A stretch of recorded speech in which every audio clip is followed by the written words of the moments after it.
My lovely friend, welcome back to my channel. I hope guys आप लोग अच्छे हो एंड हेल्दी हो। सो आज फिर से मैं आप लोगों के साथ लव इज़ इमोशनल ब्लैकमेलिंग की नेक्स्ट पार्ट लेके आई हूँ। तो अगर आपको मेरी ये स्टोरी पसंद आ रहा है तो प्लीज़ यार आप लोग मेरे चैनल को सब्सक्राइब कर दो यार। बिल्कुल भी सब्सक्राइब पड़ ही नहीं रहा है, तो प्लीज़ सब्सक्राइब कर देना मेरे चैनल पर, लाइक करना एंड कमेंट कर लेना यार। आप लोग कमेंट ही नहीं करते, इतने कंजूस क्यों हो यार। कमेंट कर दो थोड़ा सा, मुझ जैसे गरीब को भी अच्छा लगेगा। ओके तो चलो वीडियो स्टार्ट करते हैं। तो पिछले पार्ट पे हमने देखा था हमारी वांग जी जो विंग के साथ बहुत गलत किया था, बहुत ज़्यादा गलत। एंड उसके बाद जब सीजन का भी ये सब कुछ पता चला था, वो वांग जी को मतलब समझाने के लिए आया था, बट वांग जी उल्टा सीजन का को बोल दिया था कि भाई अब हम दोनों के बीच में मत आइए, मुझे पता है मैं क्या कर रही हूँ या फिर क्या गलत कर रही हूँ। उसके बाद सीजन का क्या ही बोल सकता है, वो वहाँ से चला गया था। एंड उसके बाद वांग जी के उस रूम में और दो लोग आए थे, हमें नहीं पता वो कौन है, जो कि हमें बाद में पता चलेगा। तो उसके बाद से लगभग एक हफ्ता बीत गया था वो इंसिडेंट होने के बाद। बट वांग जी उसके बाद उस रूम में मतलब जिंगशी में बिल्कुल भी नहीं गया था, बिल्कुल भी नहीं। वो अलग ही कुछ कर रहा था एकदम सीक्रेटली, किसी को भी नहीं पता कि वांग जी क्या कर रहा है। एंड ऊपर से वांग जी उस रूम में किसी को भी आने नहीं दे रहा था। हमारे अंकल कुरेन भी कितनी बार कोशिश किया कि वांग जी से बात कर ले, वो किंग है, वो क्यों उस तरीके से उस रूम में बैठा हुआ है, वो क्या कर रहा है, अंकल को जानना था। बट वांग जी ऐसा बिल्कुल भी नहीं कर रहा था, किसी को भी आने नहीं दे रहा था। दूसरी तरफ हमारी विंग, वो इंसिडेंट होने के बाद से वो एकदम ही समेट गया था। ऐसा लगता था कि वो अब डर के जी रहा है, हर चीज़ से डर रहा है। वो उसे लग रहा है कि कुछ भी कर ले शायद वांग जी आके उसके साथ फिर से वही सब करे। इसीलिए वो जिंगसे से बाहर नहीं जाता था, कुछ भी नहीं करता था, वो डरा सहमा सा रहने लगा था। जिस विंग पहले इतना ज़्यादा हंसी मजाक करता था, जिसकी लाइफ में बस इंजॉयमेंट ही था, उसके फैमिली के साथ, उसके क्लैन के कितनी सारी लोगों के साथ जोक करता था, फन करता था, खेलता था, घूमता था। एंड वो विंग अभी डर के जी रहा है, अपने आप को घुट घुट के मर रहा है। ऐसा ही हो रहा था। वो डर रहा था कि भाग जी कब उसके रूम में आ जाए एंड कब उसके साथ क्या करे। ऐसे ही एक हफ्ता बीत गया था। इन एक हफ्ते में वांग जी एंड विंग दोनों की लाइफ ही अलग था, बहुत अलग था। वांग जी जो अपने ही काम में बिजी था एंड विंग जो डर डर के जी रहा था, बहुत ज़्यादा, बहुत ही ज़्यादा। एंड आज हमारी अंकल जो कि मतलब बहुत ज़बरदस्ती कर रहा था कि उसे आज वांग जी से बात करना है, इसीलिए वांग जी के उस रूम में अंदर मतलब बाहर जितनी भी लोग थे ना जो गार्ड दे रहे थे, अंकल ने उन सब की तरफ देखा, बोला कोई भी अगर आज मुझे रुका ना मैं सबकी गर्दन काट डालूंगा, मुझे अंदर जाना है, मुझे वांग जी से बात करना है। एंड वो जो गार्ड थे वो भी क्या करते, वो भी हट गया था। एंड अंकल जो उस रूम में गया एंड उस रूम में जाने के बाद उन्होंने देखा कि वांग जी जो वहाँ पे बैठ के कुछ पेपर वर्क कर रहा था। एंड अंकल की तरफ वांग जी ने देखा एंड बोला मुझे लगा ही था अब ऐसा कुछ ना कुछ तो करेंगे ही। एंड अंकल ने बोला तुम इतनी दिनों से यहाँ पे क्या कर रहे हो वांग जी, हाँ तुम्हारे दिमाग में क्या चल रहा है। एंड वांग जी जो अंकल की तरफ देखा एंड बोला अंकल मैं सेट की हर एक चीज़ को देख रही हूँ, इसमें गलत क्या है, और आप अन भाई तो हो ना सब कुछ संभालने के लिए। एंड अंकल ने बोला सबसे बड़ी बात, एक क्लैन जो पड़ा हुआ है पहले उसकी सॉल्व करो। एंड वांग जी जो अंकल की तरफ देखा बोला आप कहना क्या चाहते हैं। अंकल ने बोला तुम भूल गए हो क्या, हाँ जियांग क्लैन के बारे में, वो क्लैन किस तरीके से पड़ा हुआ है उसको भी तो सॉल्व करना होगा ना, ऐसे ही तो हम उस क्लैन को नहीं रख सकते। एंड मैंने सोचा कि मैं उस क्लैन को, वांग जी जो अंकल की तरफ देखा बोला क्या। एंड अंकल ने बोला मैं डिसाइड किया है, मैं उस क्लैन को जिन को दे दूँ, जिन ही उसको संभालेगा। एंड हमारी वांग जी जो अंकल की तरफ देखा बोला तो आप मेरे पास क्यों आए हैं अगर आपने डिसाइड ही कर लिया है तो अंकल ने बोला पर तुम किंग हो, तुम्हें बताना चाहिए। एंड वांग जी अंकल की तरफ देखा एंड बोला मैं सोचती हूँ। एंड अंकल ने बोला यहाँ पे सोचना क्या है, क्या सोचने का है, मैंने बोला है ना उनको दे दो, वही अच्छे से संभाल लेगा। एंड वांग जी जो देखा अंकल की तरफ एंड बोला ठीक है तो मुझे कब करना होगा ये चीज़। तो अंकल ने बोला मैंने सबको बुला लिया है, कल सभा में ये बात होगा। एंड वांग जी ने बोला ओ तो आपने ये सब कुछ प्लान करके रखा था है ना। अंकल ने कुछ नहीं बोला। एंड बांग जी ने बोला अगर आपको ही सब कुछ करना है तो आप ही किंग बन जाइए, मुझे यहाँ पे क्यों रखा हुआ है। एंड अंकल ने बोला ऐसा नहीं है बांग जी, ये अच्छा है एंड तुम्हें पता है ना जिन बहुत अच्छा कर रहा है, बहुत ज़्यादा ग्रोथ कर रहा है, तो उनको दे दूंगा तो अच्छी ही होगा। एंड बांग जी ने बोला ओ अच्छा ऐसी बात है क्या। अंकल ने बोला हाँ ऐसी तो बात है, तुमने नहीं सुना क्या। बांग जी ने बोला वैसे तो मैंने बहुत सारी बातों को ही सुना है, बट जब आपने डिसाइड किया है तो मैं वही करूँगा। एंड फिर अंकल ने बोला हाँ, एंड मैं सोचा है उस क्लैन की नाम को भी मैं चेंज कर दूँ। एंड इस बार वांगी शॉकिंगली अंकल की तरफ देखकर बोला कि क्या मतलब है आपका नाम चेंज। अंकल ने बोला हाँ, मैं नहीं चाहती उस क्लैन को आपसे कोई यंग क्लैन के नाम से चीने पहचाने। एंड वांगी जो अंकल की तरफ देखकर बोला तो फिर क्या। एंड अंकल ने बोला जैसे कि वो जिन क्लैन के पास जा रहा है तो वो भी जिन क्लैन ही कहलाएगा। अनवांग जी जो ये बिल्कुल भी नहीं चाहता, बिल्कुल भी नहीं, वो अपनी हाथों को मुट्ठी में कस लिया था एंड बोला पर ऐसा करने की क्या ज़रूरत है, दो क्लैन को एक ही क्लैन बनाने की क्या ज़रूरत है अंकल। अंकल ने बोले इसमें गलत क्या है वांग जी, आपने अपनी दोस्त से बात किया है ना जिंगोंग शंग के साथ। एंड अंकल जो देखा बोला हाँ मैंने किया है। तो वांग जी ने बोला उनका ही ये सब आइडिया था है ना। अंकल बोला ऐसा नहीं है वांग जी, वो वांग जी ने बोला मुझे पता है अंकल, ये सब उनका ही आइडिया था। एंड अंकल ने बोला जिसका भी आइडिया हो वांग जी, वो ग्रोथ कर रहा है, अच्छा कर रहा है एंड सब क्लैन से भी ज़्यादा अच्छा वो कर रहा है। तुम नी क्लैन देख लो, वैन क्लैन देख लो। और अंकल मैं ऐसे कैसे उनको दे सकती हूँ, और भी क्लैन है, ऐसा भी तो हो सकता है ना बाकी क्लैन भी इस क्लैन को संभाल सकता है, हम क्यों जिन को ही दे। एंड अंकल ने बोला वांग जी मैंने जो बोला है वही करो, मैंने बहुत सोच के ये बात किया है। अनवांग जी जो अंकल की तरफ देखा एंड बोला ठीक है फिर, आपने जब डिसाइड ही कर लिया है तो अब मैं क्या ही बोल सकती हूँ, बट बाद में पछताना मत, मैं अंकल आपको बता रही हूँ। अंकल ने बोला मैं क्यों पछताऊँगा वांग जी, मेरा डिसीजन एकदम सही है। वांग जी जो अंकल की तरफ देखा एंड बोला ठीक है। अंकल ने बोला और एक बात, कल सभा में अपनी ओमेगा को बुला लेना। एंड इस बार वांग जी और भी ज़्यादा शॉक्ड हो गया था एंड अंकल की तरफ देखा बोला क्यों, किस लिए। एंड अंकल ने बोला उसे भी तो पता चलना चाहिए ना कि इस दुनिया में हो क्या रहा है, वो तो अपनी जिंस से बाहर ही नहीं निकलता। एंड वांग जी जो बोला ठीक है। उसके बाद वांग जी सोच रहा था कि अब वो क्या करे, क्या उसे विंग को बुलाना चाहिए, क्योंकि जियांग क्लैन विंग का क्लैन था एंड उस क्लैन को ऐसे ही किसी को दे देना, उसके बाद नाम चेंज कर देना, विंग को तो हर्ट फील होगा। वांग जी ये सोच रहा था, बट अभी वो कुछ नहीं कर सकता, कुछ भी नहीं। जो हो रहा है उसे उस तरीके से होना होगा, होने देना होगा। इसीलिए वो एक डीपली ब्रेथ लिया और बोला sorry wing, I am sorry, ये करना होगा, यही बेहतर है। उसके बाद वो दिन वैसे ही बीत गया था। नेक्स्ट डे सुबह 8 बजे सभा बैठाया गया था। अनबांग जी जो कि किंग की जगह पे बैठा हुआ था एंड सब लोग जितनी भी क्लैन है सब लोग आया हुआ था, अपनी अपनी सीट पे बैठा हुआ था, बट विंग अभी तक नहीं आया था। इसीलिए सब लोग वेट कर रहे थे एंड अंकल जो बोल रहा था पहले दिन ही ये इतनी लेट है, क्योंकि विंग को पता ही नहीं था। आज सुबह विंग को पता चला था कि उसे सभा में जाना होगा एंड विंग एकदम शॉक था कि इतनी अचानक उसे वहाँ पे क्यों जाना होगा, क्या उसकी माँ बाबा के साथ कुछ गलत होने वाला है। इसलिए विंग बहुत ज़्यादा डर रहा था, बहुत ज़्यादा। इसलिए वो जल्दी जल्दी रेडी होकर आ रहा था। उसे डर लग रहा था कि ये वांग जी, ये साइको इंसान, ये उसके फैमिली के साथ अगर कुछ गलत कर दे। इसलिए विंग जब उसे पता चला था ना उसे सभा में जाना होगा, वो लिटरली बहुत ज़्यादा ही डर गया था। उसकी गट फीलिंग बोल रहा था कि कुछ तो गलत होगा, क्योंकि वो जब जब सभा में गया है कुछ ना कुछ गलत हुआ है, वो भी उसके साथ। इसलिए वो बहुत ज़्यादा डर रहा था एंड आज उसे बुलाया गया है, क्यों। वो बहुत जल्दी चल के जा रहा था एंड पीछे जो ओमेगा आ रहे थे ना बोल रहे थे क्वीन अब धीरे चलिए, लैंड में जल्दी चलना अलाउ नहीं है। बट विंग उसे बहुत डर लग रहा था कि क्या होने वाला है, इसलिए वो किसी की बात ही नहीं सुन रहा था। वो जल्दी जल्दी चल के सभा के सामने आ गया था एंड वो सभा के सामने आके एक बहुत ज़ोर से ब्रीथ लिया एंड बोला कुछ गलत नहीं होना चाहिए गॉड प्लीज़।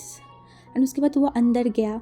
अंदर जाने के बाद वो देखा आसपास सब लोग वहाँ पे है एंड वहाँ की एकदम शांत, बहुत शांत, कोई भी शोर कुछ भी नहीं उस सभा में। एंड वांग जी जो विंग को देखा एंड बोला यहाँ आ जाओ। एंड उसके बाद विंग वांग जी की तरफ देखा। एक हफ्ते बाद फिर से इस इंसान को देखना पड़ेगा, विंग को बहुत ज़्यादा ही गुस्सा आ रहा था, बट क्या कर सकता है, उसे देखना होगा, इन सबको देखना होगा, सब कुछ उसे सहना होगा एंड वो सहेगा। जो भी उसके साथ होगा वो सब कुछ सहने के लिए तैयार है।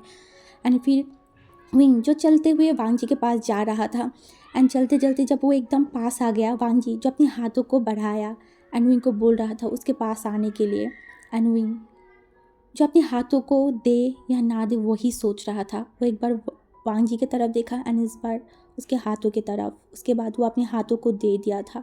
एंड वांग जी जो विंग को लेके गया ऊपर एंड उसके बगल में ही जो सीट था ना वहाँ पे बैठा दिया था। एंड इस बार वांग जी ने बोला, अब सभा शुरू कीजिए, मेरी क्वीन भी यहाँ पे आ गया है। एंड उसके बाद अंकल ने बोला, जैसे कि हम सबको पता है क्यों हम यहाँ पे आप लोगों को बुलाया गया है, आप लोग भी जानते हो।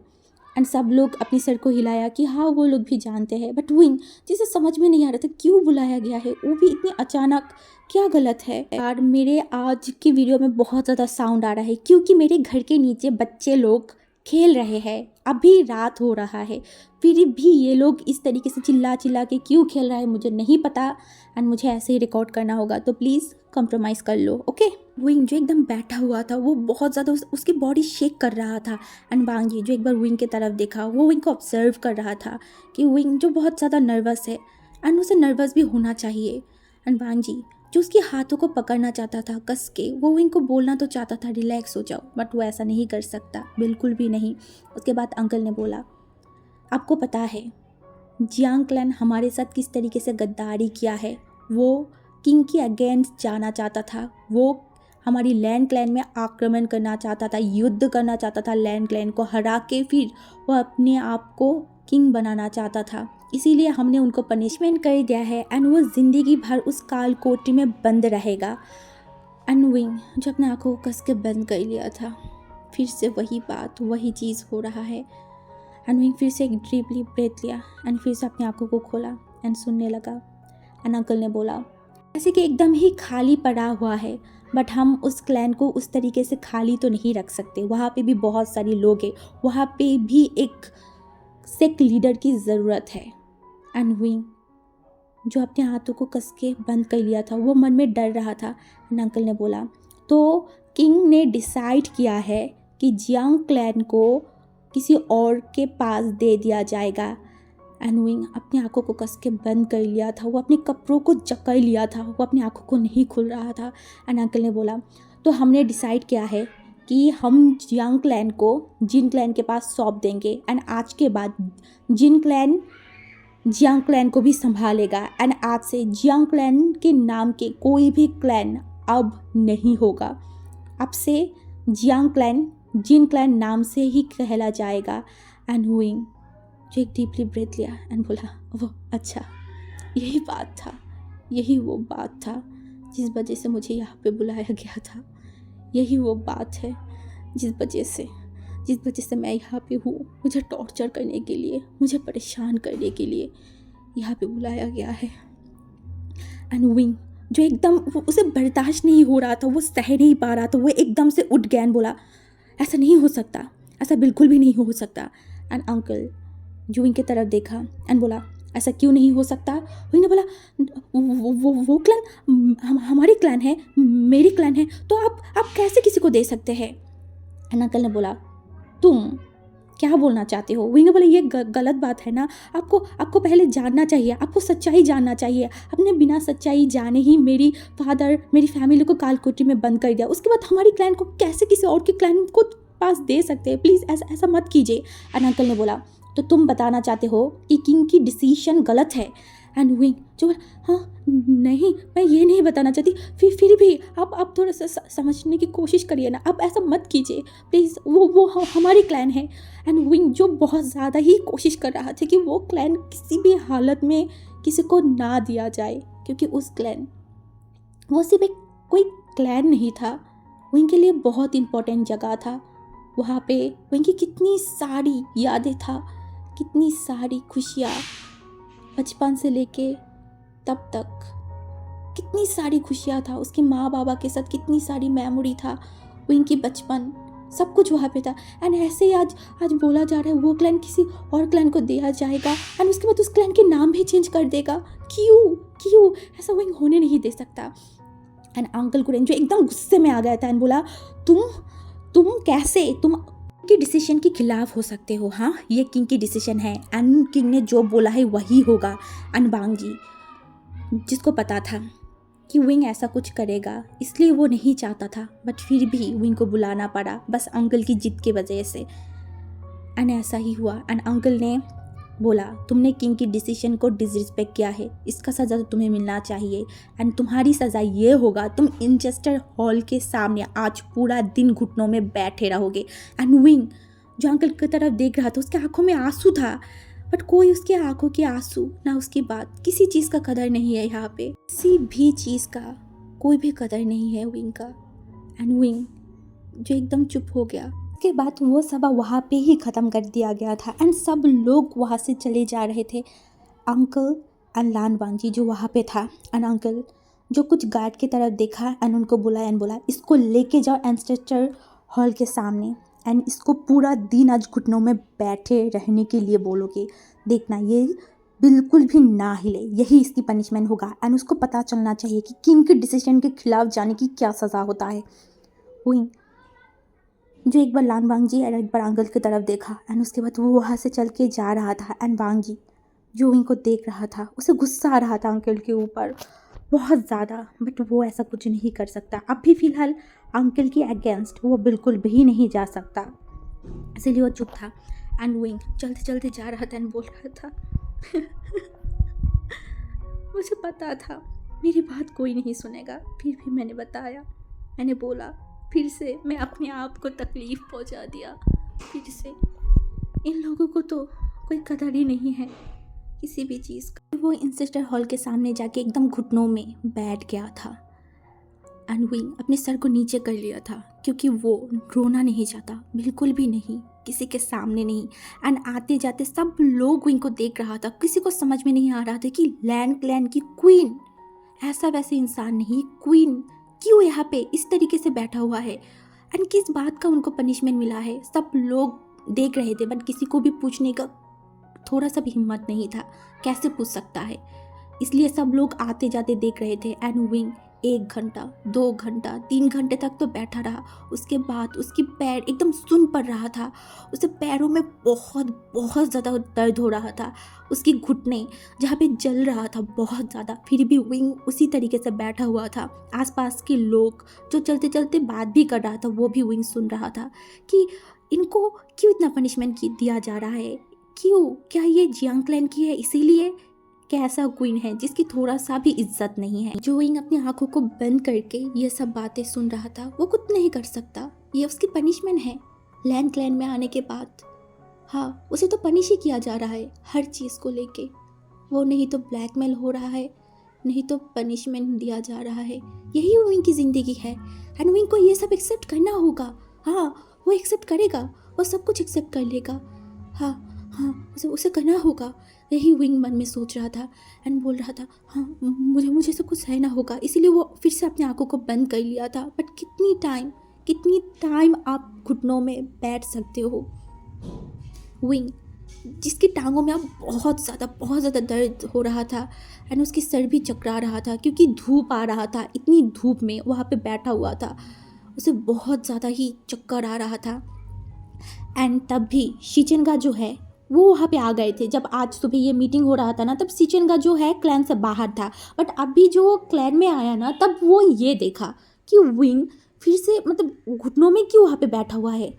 तो शिचिनगा वहाँ पे गया एंड बोला यहाँ क्या हो रहा है एंड विंग तुम यहाँ पे इस तरीके से क्यों बैठे हो। हाँ, एंड तभी वो ओमेगाई जो चुप था एंड शिचिनगा ने फिर से पूछा क्या हुआ है, तो वो ओमेगाई बोला उनको पनिशमेंट दिया गया है। एंड शिचिनगा ने बोला किसने दिया है एंड क्यों, तो उन्होंने बोला किंग ने दिया है। एंड शिचिनगा ने बोला विंग उठो यहाँ से, बट विंग जो बिल्कुल भी नहीं उठ रहा था, बिल्कुल भी नहीं, वो वहाँ पे उसी तरीके से बैठा हुआ था। शिचिनगा ने जब देखा कि विंग वहाँ से नहीं उठ रहा है तो शिचिनगा जो विंग की तरफ देखा एंड फिर वो एक डीपली ब्रेथ लिया एंड वो वांगजी की तरफ जा रहा था। एंड जब वो मतलब वांगजी के वहाँ पे गया ना तो वहाँ पे देखा कि अंकल भी बैठा हुआ है जो कि मतलब विंग के नाम पे कंप्लेन ही कर रहा था कि कैसे ओमेगा है जो अपने हस्बैंड को भी रिस्पेक्ट नहीं कर सकता।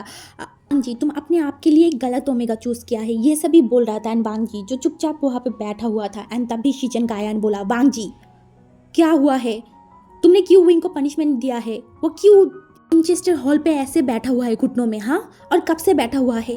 मैंने जितना सुना है सवा 8 बजे हुआ है एंड अब भी 1 बज रहा है, तो वो पूरा सुबह से वहाँ पे बैठा हुआ है, तुमने उसके बारे में एक बार भी सोचा? एंड अंकल ने बोला, वांग जी ने नहीं, मैंने उसे पनिशमेंट दिया था। एंड अंकल की तरफ देखा बोला, हाँ मुझे लगा ही था ये हरकत आप ही कर सकते हैं। एंड अंकल जो शिचन का की तरफ देखा बोला, शिचन। एंड अंकल की तरफ शिचन का ने देखा बोला, अंकल आपको क्या प्रॉब्लम है विंग से, हाँ, आप क्यों उसके साथ ऐसा करते हो? एंड अब भी आपकी पनिशमेंट को हटाइए एंड विंग को वहाँ से बाहर कीजिए।